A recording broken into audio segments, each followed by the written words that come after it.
Sir 1 second sir Lokesh గారు మాట్లాడారు. ఇప్పుడు లోకేష్ గారు అయిన తర్వాత మీరు సార్ మాట్లాడండి. ఒక్క నిమిషం సార్. ఆరోపణలు చేయాలనుకుంటే కూర్చోండి. ఆధారాలతో రావాలి అధ్యక్ష.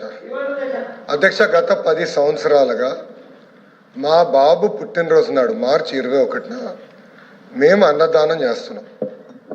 గత 10 సంవత్సరాలు మార్చి 21 మేము బాబు పేరు పైన అన్నదానం చేస్తాం.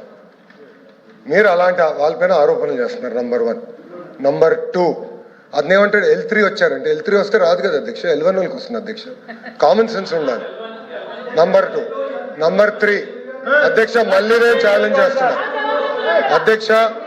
మీరు అనుమతి ఇచ్చింది చర్చ పైన లడ్డూలో కల్తీ జరిగిందా లేదా అది తప్ప అన్ని మాట్లాడతారు అధ్యక్ష. సిబిఐ ఛార్జ్ షీట్ లో మాధవ్ గారికి కామన్ సెన్స్ తక్కువ అనుకుంటా. సిబిఐ రిపోర్ట్ లో చాలా స్పష్టంగా కల్తీ జరిగింది అని వచ్చింది. వైవి సుబ్బారెడ్డి గారు కల్తీ జరిగిందని వచ్చింది చెప్పమనండి. రెండోది ఈరోజు ఏమంటున్నారు అధ్యక్ష వీళ్ళు తెలియపోవచ్చు. ఇప్పుడు మార్కెట్ ప్రైస్ పెరిగింది. నెయ్యి కల్తీ చేసి నెయ్యి సప్లై చేయమంటారా 300 రూపాయలకి? వాళ్ళు చేసినట్టు నెయ్యిని కల్తీ చేసి సప్లై చేయమంటారా? ఈ రోజు కామన్ సెన్స్ గూగుల్లో చెక్ చేయొచ్చు ఎంతుందో మార్కెట్ ప్రైస్. మీకు తెలుసు.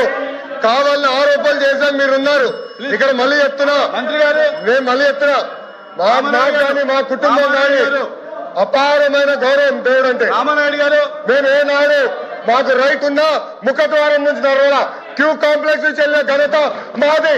మీ నాయకుడు కనీసం సంతకం పెట్టలా. మీరే మారుతారు